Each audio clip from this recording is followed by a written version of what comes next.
안녕하세요. 미스터리 수사국입니다. 일본 교도관이 사형수에게 처형 당일에 시간이 됐다라고 통보하였습니다. 보통 오전 9시에 교도관이 제수를 감방 밖으로 데려가 그가 반응할 시간조차 주지 않고 처형실로 데려가 처형하였습니다. 이 때문에 매일 오전 9시는 모든 사형수가 가장 두려워하는 시간이 됐습니다. 죄수는 오전의 발걸음 소리, 특히 교도관의 발걸음 소리에 처형 직감을 느끼고 두려움을 느꼈습니다. 만약 교도관이 어떤 방문 앞에 멈추게 되면 방 안에 있는 죄수는 카운트다운을 시작했습니다. 전체 처형 과정이 분 단위로 절차를 지정했기 때문이었죠. 사형 집행이 철저하게 비밀 유지되어 사형수는 통보받은 즉시 바로 처형되었습니다. 이에 따라 수감자 중 충격을 받아 이를 받아들이지 못하여 소란을 피우는 경우가 많아 교도소에서는 그런 상황을 처리하기 위해 최소 3명의 교도관을 배정하여 같이 처형 통보하게 하였습니다. 그리고 사형수의 격한 반응을 막기 위하여 직접 얘기하지 않고 그냥 그들을 불러내 외부인 방문이나 청소 등의 이유를 대고 데려갔습니다. 일부 교도관은 체크아웃 시간이라고도 하였습니다. 그리고 교도관은 사형수를 데리고 길고 텅 빈 복도를 통과하여 처형실로 들어갔습니다. 일본에서 사형을 집행하는 방법은 교수형 뿐이었습니다. 우선 형사장의 평면도를 살펴봅시다. 평면도에는 교습실, 전실, 감시실, 처형실로 나뉘어 있었습니다. 죄수들은 우선 교습실로 데려갈 건데요. 그곳에는 제단이 놓여 있고 향도 피워졌습니다.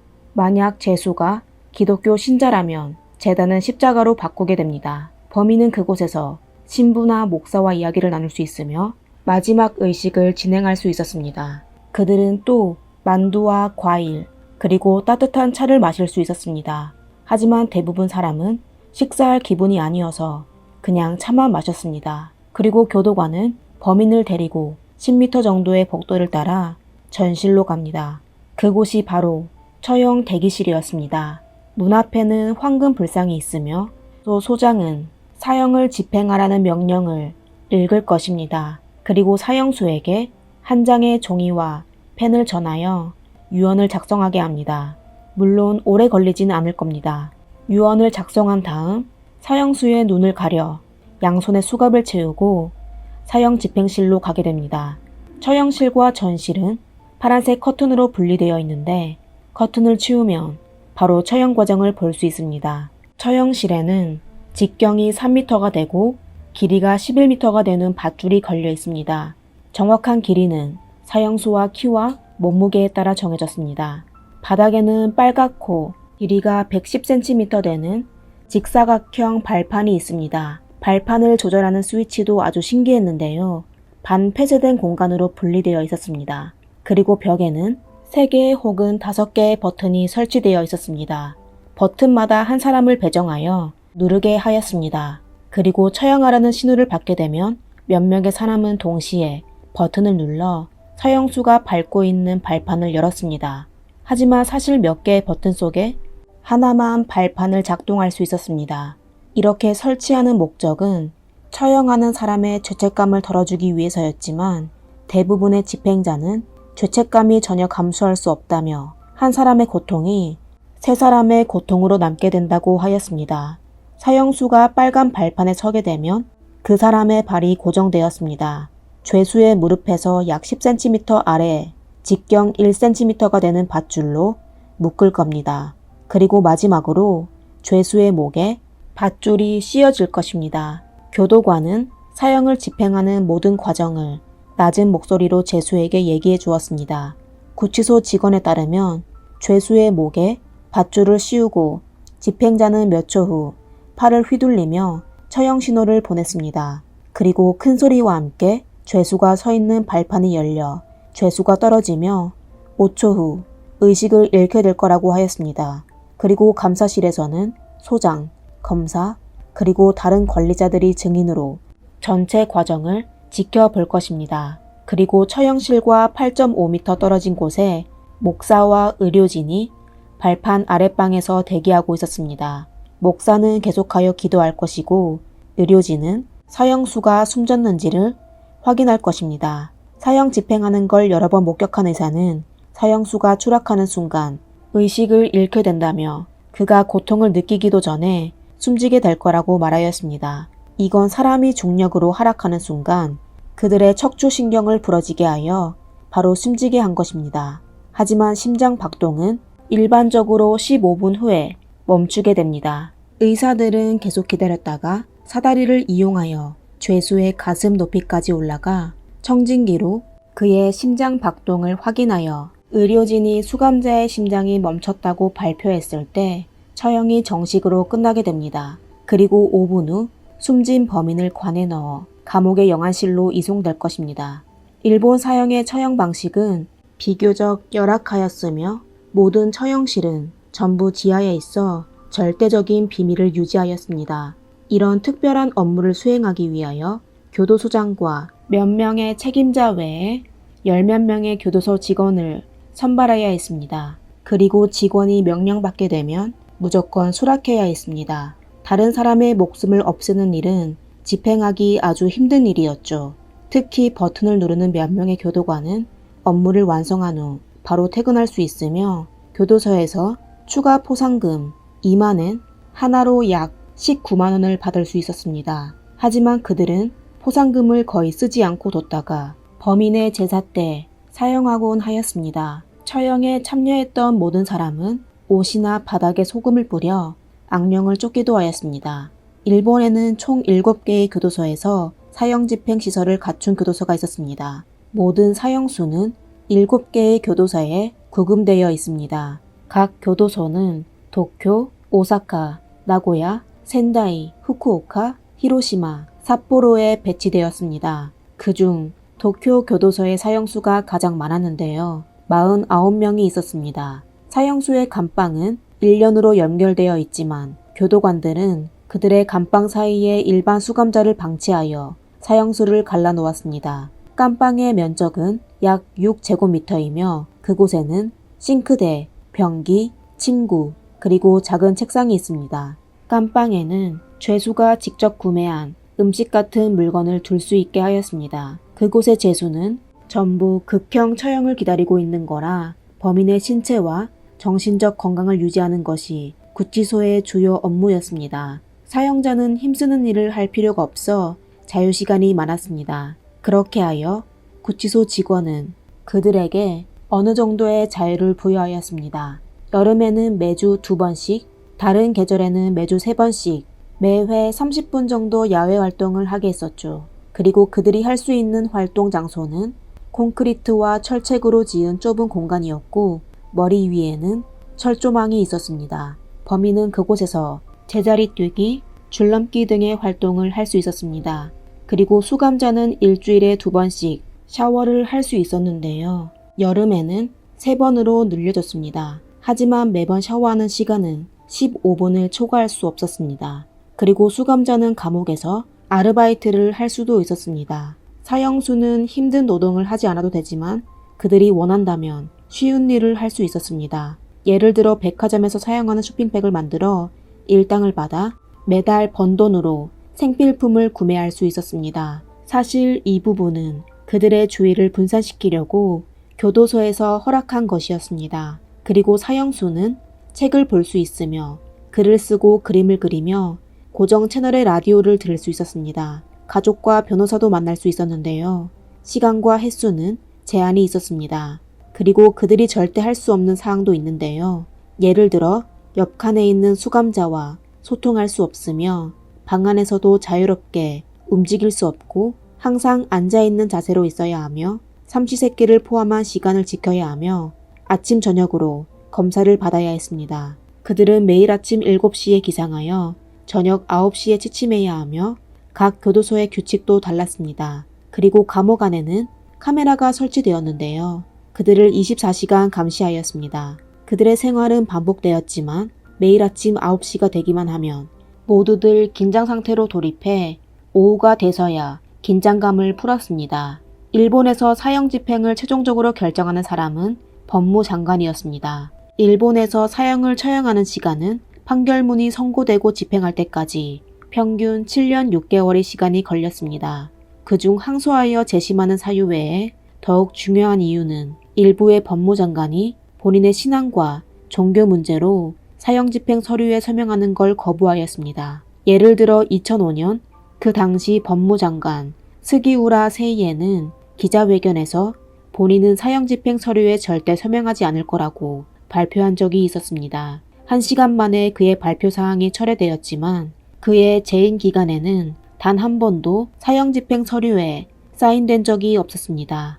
법무장관이 사형집행 서류에 사인을 하게 되면 범인은 구치소로 이동될 거고 구치소에서는 근무일 기준 5일 이내에 사형을 집행하였습니다. 그리고 공휴일, 정상 휴무일 또는 12월 31일에서 1월 2일까지는 진행할 수 없었습니다. 또 사형 명령은 처형하는 아침에야 죄수에게 통보하고 오전 중으로 사형 집행이 끝났습니다. 집행 시간은 보통 9시에서 11시 사이로 정해졌습니다. 한 명의 사무부 관리자는 만약 사전에 수감자에게 형을 집행하는 시간을 통보하면 그 사람은 정신적으로 고통을 받을 수 있어 교도소 직원은 죄수가 스스로 목숨을 끊는 걸 유심히 살펴봐야 하여 부담이 너무 크다고 하였습니다. 이런 이유로 사형 집행하는 시간을 미리 수감자에게 알려서는 안 되고 알려서는 안 된다고 하며 그들의 가족에게는 처형이 끝나고 통보할 거라고 하였습니다. 하지만 그들의 결정은 범인과 그의 가족의 고통을 가중하는 것이었습니다. 예를 들어 기무라 슈우지라는 수감자는 1995년 1월 22일 오전에 처형되었는데요. 처형 당일 아침 그의 어머니와 형수가 그를 면담하러 갔었는데 한 교도관이 그녀들에게 연말이라 바쁘니 점심에 다시 오세요 라고 하였습니다. 하지만 그녀들이 점심에 다시 교도소로 갔을 때 기무라는 이미 처형되었습니다. 그 와중에 수감자는 그녀들에게 기무라를 집으로 운반하여 화장하겠냐고 물었습니다. 기무라의 어머니는 여러 번 교도소 직원에게 사전에 알려달라고 하였지만 그들은 그녀의 요구를 듣지 않았습니다. 갑작스러운 소식은 모든 수감자와 그들의 가족을 무섭게 하였습니다.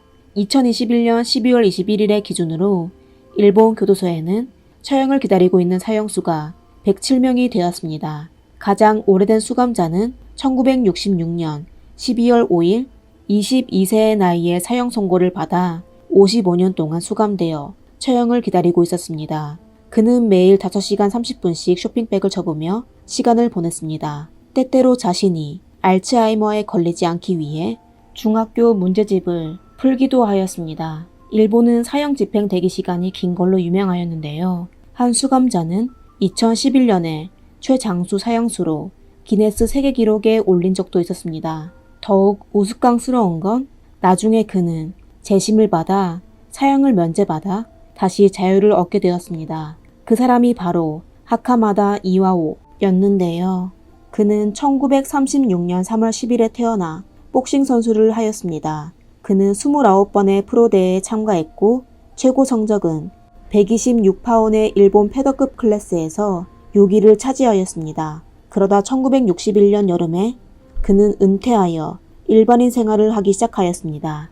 하카마다는 시즈오카현 시미즈마치에 있는 된장 생산 공장에서 일하게 되었습니다. 1966년 6월 30일에 된장 공장 주인의 집에서 화재가 발생하였습니다. 하카마다는 화재를 목격하게 되어 바로 불을 끄기 위해 사장의 집으로 달려갔습니다. 그가 방 안으로 들어갔을 때 4명의 집주인 일가족은 이미 숨졌습니다. 그들의 몸에는 전부 상처가 있었습니다. 그리고 20만엔, 하나로 약 190만 원이 되는 현금을 잃어버려 경찰은 이번 사건이 재물 금품을 위한 강도 사건이라고 판단하였습니다. 하카마다는 불을 끌어 현장에 간 것이었는데 경찰의 의심을 받을 줄은 상상도 못했었죠. 1966년 8월 18일에 하카마다는 잠옷에 빨간 흔적이 있다는 이유로 심판을 받게 되었습니다. 그리고 그는 다시는 교도소에서 나오지 못했습니다. 그 당시 일본의 경찰은 용의자에 대해 23일 동안 감금하여 신문할 수 있었습니다. 그리고 곁에는 변호사가 있으면 안 됐습니다. 나중에 하카마다는 본인이 23일 동안 매일 평균 12시간이 넘는 신문을 받았었다고 하였습니다. 심지어 16시간 이상의 신문을 받을 때도 있었습니다. 그리고 그는 물을 마실 수 없으며 화장실도 못 가게 하였습니다. 경찰은 또 방망이로 그를 때리기도 했었죠. 그는 여동생에게 보낸 편지에 나는 바닥에 쪼그려 앉아 대소변을 참아야 했어. 그리고 내 엄지손가락에 인주를 묻혀 자백서에 지문을 찍으라고 명령했었어. 또 나에게 소리를 지르고 발로 차며 팔을 비틀었어. 라고 적었습니다. 하카마다는 프로 복싱 선수로 일반인보다 신체가 좋았지만 결국 반항을 포기하게 됐습니다. 경찰도 본인들이 만족스러운 자백을 받게 됐습니다. 사건 발생 14개월 후 경찰은 된장 공장에서 5벌의 붉은 흔적이 있는 옷을 발견하게 됐는데요. 그들은 하카마다가 그 5벌의 옷을 입고 사람을 숨지게 하고 강도질을 한 후 다시 잠옷을 바꿔 입고 방화했다고 발표하였습니다. 그런 우스꽝스러운 일련의 증거는 일본 경찰의 어처구니 없는 상상력을 기반으로 한 추리였습니다. 추후 발견된 옷은 하카마다가 입는 사이즈가 아닌 것으로 확인됐습니다. 하지만 검찰은 옷이 된장 단지에 있어 줄어들었다고 말하였습니다. 그리고 옷의 라벨에는 대문자 B가 있었는데 경찰은 중간 사이즈를 의미한다며 하카마다가 입을 수 있는 치수라고 발표하였습니다. 사실 상식이 있는 사람이라면 B는 검은 색상을 의미하는 거고 치수를 얘기하는 게 아닌 걸 알아차릴 것입니다. 허점이 많은 증거물은 1968년 9월 11일 하카마다의 1심 재판에서 법정으로 제출되었습니다. 법정에서 판사는 경찰의 신문 수법에 대해 비난하며 하카마다의 진술에 문제가 있다는 걸 발견하였습니다. 하지만 판사는 어떤 알 수 없는 이유로 하카마다에게 사형을 선고하였습니다. 하카마다는 계속하여 자신이 무죄라고 주장하며 그의 변호사도 13년 동안 증거 자료를 수집하여 항소하였지만 법원에서는 결국 그의 항소를 기각하였습니다. 그러다 2007년 3월에서야 39년 동안 침묵했던 판사가 나섰습니다. 그는 바로 하카마다에게 사형을 선고한 3명의 판사 중 한 명인 오홍 기쿠미치였습니다. 그는 한때 증언의 진실성에 대해 의심한 적이 있고 하카마다가 무고하다고 믿었지만 다른 2명의 판사를 설득하지 못하여 결국 1대2의 표수로 실패하였다고 진술하였습니다. 그는 양심적인 고문을 참지 못하여 1심 재판이 끝나고 6개월 만에 판사직을 관뒀습니다. 그러다 수십 년 후 그는 심의 비밀 원칙을 어기며 하카마다의 사건 재심을 요청하였습니다. 그는 판사업계 내의 비판을 받았지만 나는 사실을 말할 수 있어 너무 기쁩니다. 만약 조금이라도 일찍 얘기했으면 사건은 아마 되돌릴 수 있었을 것입니다. 라고 말하였습니다. 그는 또 교도소로가 하카마다를 만나려고 했지만 하카마다는 그의 면담을 거절하였습니다. 그러다 2008년 3월 25일에 최고 법원에서는 하카마다 사건을 다시 재판하게 됐습니다. 모든 사람이 사건이 다시 판결될 거라고 믿고 있을 때 법원에서는 모든 증거가 하카마다가 범인이 아니라는 걸 증명할 수 없다 라고 하며 판결을 유지하였습니다. 40년 후 사건이 다시 심판될 때도 여전히 어처구니 없는 판결을 받게 되어 사람들의 불만을 일으켰습니다. 그리고 하카마다의 사건도 더욱 많은 사람의 관심을 끌게 됐습니다. 2010년 4월 57명의 국회의원은 하카마다를 위하여 구조연합을 결성하였습니다. 그들은 법무장관에게 하카마다의 처형을 보류해달라고 요청하였고 어떤 사람은 그의 사건을 영화로 만들기도 했습니다. 2011년 3월 10일 하카마다의 75세 생일이었습니다. 그는 가장 오래 복역한 사형수로 기네스 세계기록에 오르게 됐습니다. 그러다 DNA 검사 기술이 발달되어 5벌의 옷에 묻은 흔적이 전부 하카마다의 것이 아닌 것으로 밝혀지게 되어 하카마다는 용의자 혐의에서 벗어나 2014년 3월 17일에 석방되었습니다. 48년 동안 독방에 수감되어 하카마다의 정신적 건강이 심각하게 악화되어 그는 출소한 다음 날에 바로 병원에 입원하게 됐습니다. 하카마다의 여동생은 오빠가 교도소를 나오는 장면을 오래도록 기억하고 있었습니다. 그는 기뻐 보이지 않았으며 심지어 어찌할 바를 모르는 것 같았습니다. 그리고 작은 목소리로 결국 풀리게 됐구나 라고 했다고 하였습니다. 하카마다는 현재 거의 90세가 되었는데요. 건강하게 오래 살 수 있기를 바라겠습니다. 이상 오늘의 영상을 마치겠습니다. 미스터리 수사국입니다. 재미있게 보셨다면 좋아요와 구독 부탁드리겠습니다. 감사합니다. 안녕하세요. 미스터리 수사국입니다. 오늘의 이야기는 캘리포니아 주에서 발생하였습니다. 캘리포니아 남부 지역의 샌버너디노주에 모하비라는 사막이 있습니다. 2013년 11월 11일 한 남자가 오토바이를 타고 사막을 달리고 있었습니다. 그는 좁은 길을 빠져 근처에 있는 빅터빌로 향했습니다. 그러다 길가에 있는 관목숲에서 흙구덩이 2개를 보았습니다. 남자는 호기심에 다가가 살펴보았는데요. 흙구덩이에서 뼈 조각 여러 개가 있는 걸 발견하였습니다. 처음에 그는 야생동물의 뼈 조각인가 생각했습니다. 동물의 골이 사막에 널린 건 매우 흔했기 때문이죠. 하지만 그가 흙구덩이 하나를 자세히 보기 시작했는데요. 눈앞 광경에 깜짝 놀랐습니다. 그는 바로 경찰에 신고 전화를 걸었습니다. 경찰은 남성이 말한 장소로 이동해 조사를 진행하였습니다. 확인 결과 2개의 구덩이에는 성인 2명과 어린이 2명이 있었는데요. 성인은 각각 남자 1명, 여자 1명으로 40세 전후로 추정되었고 2 어린이는 모두 남자아이로 나이는 3, 4살 정도로 추정되었습니다. 그리고 흙구덩이에서 검정색 배낭과 기저귀, 여성복을 발견했습니다. 옷 위에 페인트 자국이 좀 묻어 있었는데요. 경찰은 똑같은 페인트가 묻어진 도구를 근처에서 발견했습니다. 경찰은 그게 범행 도구라고 추측했지만 붉은 흔적이나 지문을 발견하지 못했습니다. 그들은 현장 부근에서 오래된 타이어 자국을 발견했는데요. 범인이 남긴 것으로 추측하였습니다. 이틀 뒤 경찰은 DNA 비교를 통해 피해자들이 3년 전 실종된 4명의 일가족임을 알게 됐습니다. 2 성인은 부부였습니다. 남자의 이름은 조셉 맥스테이고 실종 당시 40세였고 여자의 이름은 서머 맥스테이고 실종 당시 43세였습니다. 그리고 아이들은 지아니 맥스테이 4세와 조셉 맥스테이 3세로 확인되었으며 부부의 자녀들이었습니다. 조셉은 생전에 분수대 건설회사를 운영하였으며 서머와는 재혼한 관계였습니다. 그는 전처와 아들 1명이 있었는데 이혼 후 아들의 양육권을 취득하여 본인의 부모에게 보내 키우게 했습니다.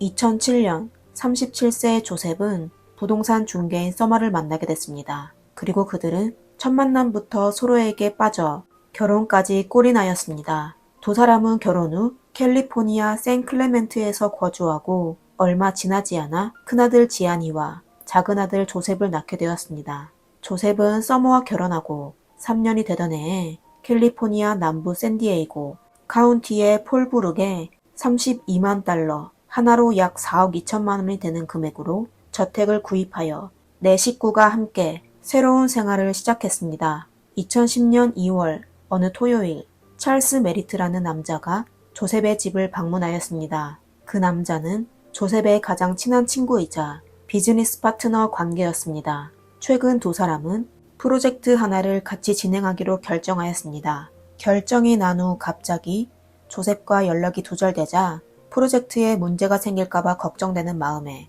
찰스는 조셉의 집으로 가 무슨 일이 있는지 확인하려고 했습니다. 찰스는 계속하여 조셉의 집 문을 두드렸지만 아무도 응답하지 않았습니다. 그는 조셉의 집 뒷마당으로 가봤는데 집 안에는 개 2마리가 있었고 바닥에 있는 음식 그릇은 전부 비어 있었습니다. 강아지들은 며칠 동안 굶은 것 같았습니다. 찰스는 사람을 찾지 못하여 조셉의 어머니 집으로 향했습니다. 조셉의 어머니 또한 최근 며칠 동안 아들과 만나지 못했다고 합니다. 찰스는 그의 어머니에게 가능한 빨리 조셉과 연락되었으면 한다는 말을 남기고 그의 소식을 받게 되면 바로 연락해달라고 부탁하였습니다. 하지만 5일이 지나도 찰스는 여전히 아무런 소식을 받지 못하자 조셉의 어머니에게 다시 연락하였습니다. 조셉의 어머니는 초조한 말투로 찰스에게 아들 조셉과 연락이 안 돼 경찰에 신고했지만 경찰은 조셉의 집에 방문하여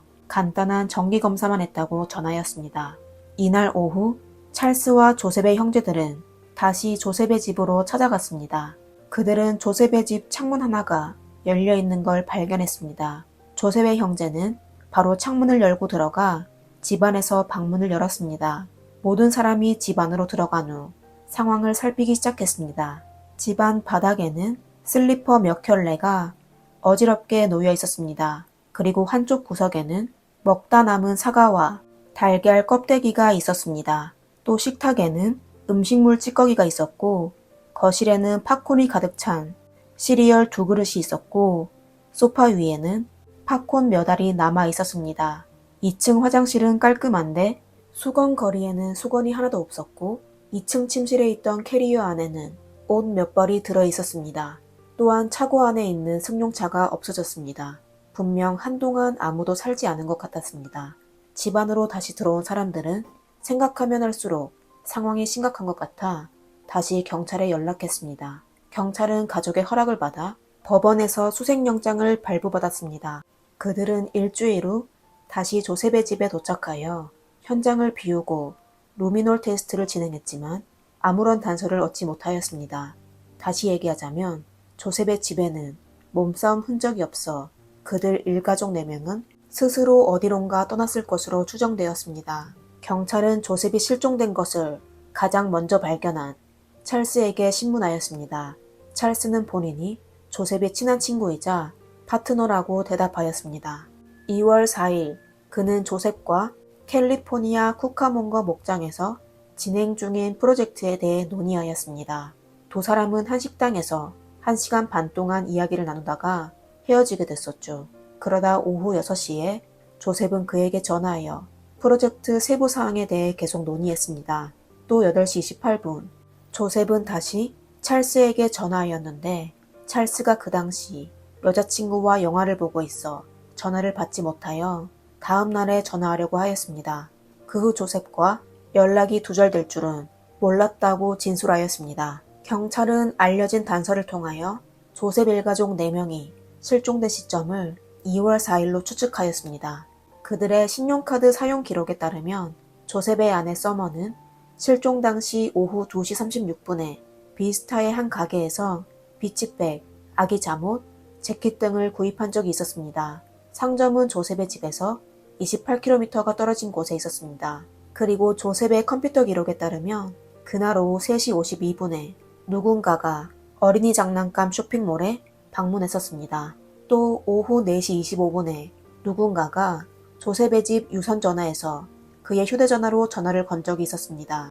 그리고 조셉은 오후 5시부터 47분까지 아내 서머와 문자 메시지로 몇 차례 대화를 나눴습니다. 이와 동시 서머는 그녀의 언니에게 전화도 한 통 걸었습니다.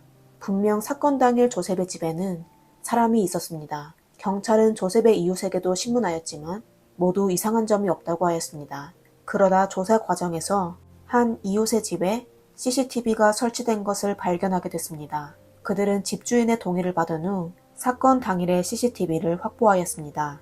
CCTV에 따르면 이날 오후 7시 47분에 96년식 흰색 승용차 한 대가 조셉의 집을 나왔습니다. 바로 조셉의 승용차였는데요. CCTV 각도와 해상도 문제로 차 안의 사람을 제대로 볼 수 없었습니다. 하지만 경찰의 세심한 조사를 통하여 드디어 새로운 단서를 발견하게 됐습니다. 나흘 뒤인 2월 8일에 산디에고의 한 쇼핑몰 주차장에 조셉의 승용차가 나타났습니다. 그곳은 조셉의 집에서 110km 떨어진 곳이었습니다. 경찰은 바로 주차장으로 달려가 조사를 진행하였습니다. 한 경비원은 해당 차량이 2월 8일 오후 5시 30분부터 7시까지 주차장에 주차되어 있었는데 주차 위치도 좋지 않고 운전자도 보이지 않으며 심지어 CCTV에 차주가 찍히지 않아 경비원이 트레일러를 불러 차량을 다른 곳으로 이동시켰습니다. 경찰은 차량을 찾아 수사하기 시작했습니다. 차량은 손상되지 않았으며 내부에는 붉은 흔적이 없었습니다. 승용차 뒷좌석에는 어린이용 카시트 2개가 있었고 그 옆에는 장난감도 있으며 천식약도 있었습니다. 조셉의 승용차는 발견됐지만 경찰은 4일부터 8일까지 일가족의 행방을 확인할 수 없었습니다. 차량이 위치한 곳은 미국과 멕시코 국경에 있었는데요. 그곳에 차량을 주차하고 멕시코로 여행을 떠나는 사람들이 종종 있었습니다. 그 당시 산화이시드로에서 멕시코로 가는 절차가 복잡하지 않았습니다. 수속할 때 하나의 출입문을 지나야 하는데 경찰은 이곳 CCTV에서 2월 8일 저녁에 2명의 어른과 2명의 아이의 모습을 보게 됐습니다. 남자와 여자가 각각 아이를 데리고 있었는데 조셉 가족의 실루엣과 비슷했습니다. 하지만 CCTV 화면이 선명하지 않아 경찰은 이들이 조셉 가족이 맞는지 확인할 수 없었습니다. 이어 경찰은 조셉 가족의 실종 전 행적을 조사하기 시작했습니다. 경찰은 조셉네 가족이 실종되기 7일 전인 1월 28일에 아이들이 멕시코에 가기 위해 어떤 서류가 필요한지 집에서 컴퓨터로 검색한 이력을 발견하였습니다. 그 외에 스페인어 튜토리얼에 대한 검색도 있었습니다. 스페인어가 멕시코의 공용어여서 조셉네 가족이 멕시코에 여행 갈 생각이 확실히 있는 것 같았습니다. 1월 31일 조셉은 막내 아들의 3살 생일을 축하하기 위해 집에서 미니 파티를 한 적이 있었습니다. 그리고 2월 3일에 조셉의 한 친구가 그의 집에서 페인트 칠 하는 것을 도와준 적이 있었습니다. 그날 밤 아내 서머는 인터넷으로 장난감을 구매하기도 하였습니다. 모든 단서를 종합하여 경찰은 CCTV에 찍힌 4명이 바로 조셉 일가족인 것으로 추적하였으며 그들이 멕시코로 여행을 가 곧 돌아오거나 아니면 멕시코에서 어떤 곤란한 상황에 부닥쳤을 가능성이 높다고 하였습니다. 경찰의 추측에 조셉의 가족은 동의하지 않았습니다. 조셉의 어머니는 아들이 천식을 앓고 있어 멀리 떠났을 가능성이 낮다고 하였습니다. 그리고 아들의 모습을 잘 알고 있는데 CCTV 속 남자와는 전혀 달랐다고 하였습니다.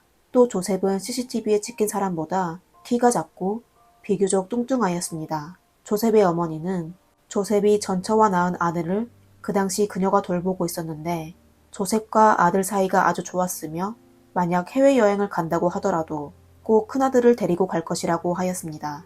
그리고 조셉 아내 서머의 가족들도 경찰의 의견에 반대하였습니다.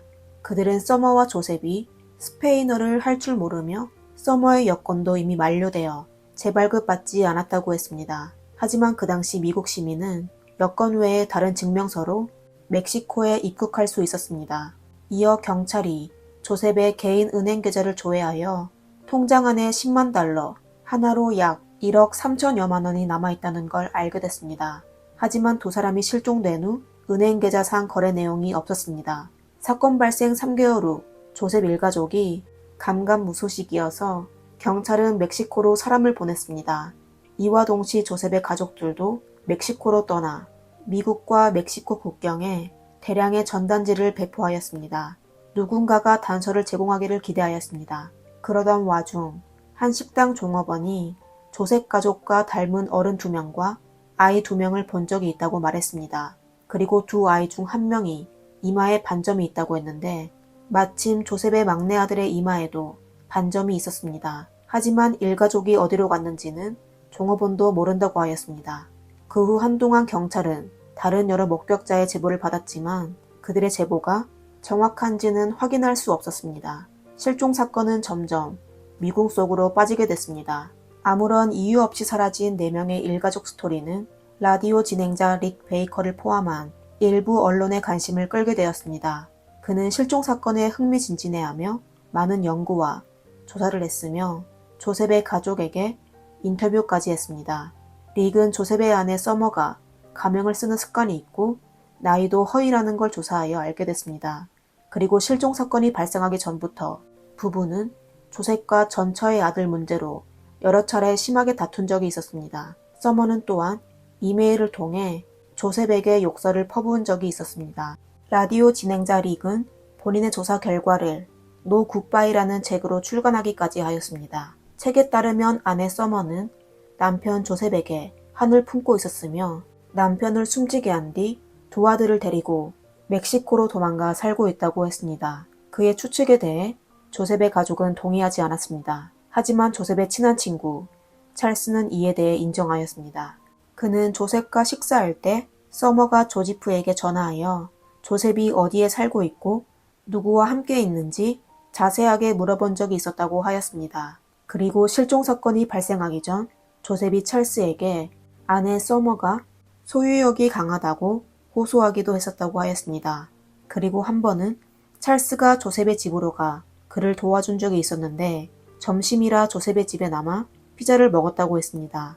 당시 식사 중 그가 한 조각을 집었는데 서머는 손으로 식사하면 안 된다고 식기를 꼭 사용한다고 하며 고함을 지르며 조셉을 무안하게 만들었습니다. 찰스는 서머가 비록 성격이 나쁘지만 조셉이 그녀에게 잘해준다고 생각했습니다. 조셉 부부가 말다툼할 때마다 조셉은 참아왔으며 실종 사건이 발생하기 전부터 조셉은 종종 현기증과 메스꺼움을 느꼈다고 하였습니다. 그들 가족이 정확히 어디에 갔는지는 모르겠지만 그는 라디오 진행자 릭이 쓴 책이 일리가 있는 것 같다고 하였습니다. 사건 조사에 유력한 단서가 부족하여 3년 후 경찰은 조셉 가족이 멕시코로 떠난 후 실종되었다고 결론 지으며 수사를 중단하였습니다. 그러다 2013년 11월 11일에 오토바이를 탄 남자가 모하비 데저트에서 조셉의 가족을 발견하였습니다. 경찰이 피해자 4명의 신원을 밝히자 라디오 진행자 릭은 자신의 추리가 틀렸다는 것을 깨닫고 책의 판매를 중단하고 조셉의 유가족에게 사과하였습니다. 그리고 이 사건을 실종 사건에서 상해 사건으로 격상하여 경찰은 경찰력을 강화하고 수사를 재개했습니다. 조셉 일가가 실종된 후 경찰은 조셉 회사의 계좌를 조사하지 않았습니다. 사건이 악화된 후에야 경찰은 조셉의 회사 계좌에 거래 내역을 조사하기 시작했습니다. 그들은 2월 5일부터 2월 8일까지 조셉의 계좌에 여러 건의 거래 기록이 있었고 금액은 모두 2만 달러, 약 2,634만 원이 넘는다는 것을 발견하였습니다. 그리고 이 모두가 위조된 수표로 현금을 인출된 거로 확인됐습니다. 은행 CCTV를 통해 경찰은 돈을 인출한 사람을 확보하였는데요. 사람들을 깜짝 놀라게 했습니다. 그 사람은 바로 찰스였습니다. 용의자 찰스 메리트는 1957년에 태어났고 피해자가 발견되었을 때 그는 56세였습니다. 사건 발생 전 그는 조셉의 분수대 건설회사에서 용접 일을 담당했었습니다. 사실 조셉 일가족이 실종되었을 때 경찰은 찰스를 의심한 적이 있었습니다. 찰스는 그날 조셉과 단둘이 1시간 넘게 있었으며 조셉이 마지막으로 연락한 사람이기도 했습니다. 그리고 찰스는 절도 전과가 있었습니다. 그는 2001년 하나로 약 4,214만원어치가 되는 용접 장비를 훔친 혐의로 징역 6개월을 선고받은 적이 있었습니다. 조셉 가족이 실종된 후 경찰은 찰스에게 거짓말 탐지기를 사용했었지만 그는 무사히 거짓말 탐지기를 통과했습니다. 조셉 가족이 실종된 직후 누군가가 찰스가 조셉 가족을 실종시킨 사람이 아니냐고 의심했었는데 그 당시 조셉의 아버지가 찰스를 믿는다. 아들 조셉이 친구를 잘못 사귈 리가 없다. 찰스가 한 짓이 아니다. 라고 하여 사람들은 더 이상 찰스를 의심하지 않았습니다. 경찰은 찰스의 범행 행위를 발견하고 그를 다시 조사하기 시작하였습니다. 사건이 발생하고 3년 동안 찰스는 사건 현장 근처의 로스앤젤레스와 빅토르빌에 거주하였습니다. 경찰 조사 결과 찰스는 애플밸리에서 한동안 살았던 것으로 밝혀졌습니다. 지도를 보면 애플밸리는 사건 현장에서 불과 9km 떨어져 있었습니다. 경찰은 찰스를 조사하기 시작했습니다. 조셉 가족이 실종된 지 이틀 뒤인 2월 6일에 그의 휴대폰 신호가 사건 현장 근처에 나타났다는 것을 발견하였습니다. 그리고 그곳에서 그는 5통의 전화를 한 적이 있었습니다. 찰스는 도박을 아주 좋아했는데요. 실력이 안 돼 많은 빚을 지게 됐습니다. 그는 조셉에게 3만 달러, 하나로 약 3,951만 원을 도박 자금으로 빌린 적이 있었습니다. 조셉이 실종된 후 그는 조셉 회사 계좌에서 돈을 인출한 후 전부 카지노에서 탕진했습니다. 경찰은 사건 현장 근처에서 발견한 타이어 자국과 찰스의 승용차 타이어 패턴과 비교했는데요. 일치하였습니다. 유력한 단서를 얻은 후 경찰은 바로 찰스에 대해 신문하기 시작했습니다. 찰스는 2월 6일 왜 모하비 사막에 나타났냐는 질문에 부인하였습니다. 경찰은 또 그에게 왜 사건 현장에 나타났냐고 묻자 찰스는 자신도 모르겠다고 말하며 사건에 대해 자신의 연관성을 완강히 부인하였습니다. 조셉 일가족이 발견된 지 2달 후 경찰은 찰스를 감시하기 시작했습니다. 찰스는 자신이 무죄라며 경찰 때문에 그의 삶에 심각한 영향을 끼쳤다고 공개적으로 말했습니다. 조셉 가족이 발견된 지 1년 후 경찰은 조셉의 흰색 차량에 대해 전면적인 검사를 실시했습니다. 그리고 그의 자동차 핸들과 변속 레버에서 사람의 DNA를 추출했습니다. 법의학 검사 결과 찰스의 DNA라는 것이 밝혀졌습니다.